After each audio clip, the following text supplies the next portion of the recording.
தொலைபேசி அழைப்புக்காகவே நான் ஒவ்வொரு நிமிடமும் காத்து கொண்டிருக்கிறேன். அன்பு மகளே, நான் உன்னை தொடர்பு கொண்டு தொல்லை செய்வேனோ என்றுதான் நான் உனக்கு அழைப்பதில்லை. நீ உன் குழந்தைகளை கவனித்துக் கொண்டிருப்பாய், வீட்டு வேலைகளில் மூழ்கி இருப்பாய், சிறிது நேரம் கண்ணையர்ந்து உறங்கிக் கொண்டிருப்பாய். எனவே நான் உன்னை அன்பு தொல்லை செய்வதில்லை கண்மணியே.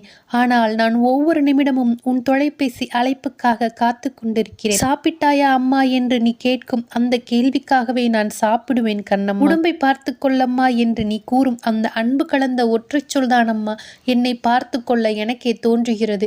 நீ பேசும் வார்த்தைகள் தான் என் வாழ்நாளை நீட்டிக்கிறது கண்ணம்மா. நீ ஒவ்வொரு நாளும் அழைக்கும் அழைப்பு மணிதான் என்னை ஆரோக்கியமாக வைத்திருக்கும். தொலை தூரத்தில் உன்னை திருமணம் செய்து கொடுத்து விட்டு வயோதிகத்தால் உன்னை நேரில் வந்து பார்க்க முடியாத இந்த அன்னைக்கு ஒவ்வொரு விடுமுறைக்கும் நீ வந்து போவதுதான் என் மகிழ்ச்சி கண்ணம்மா.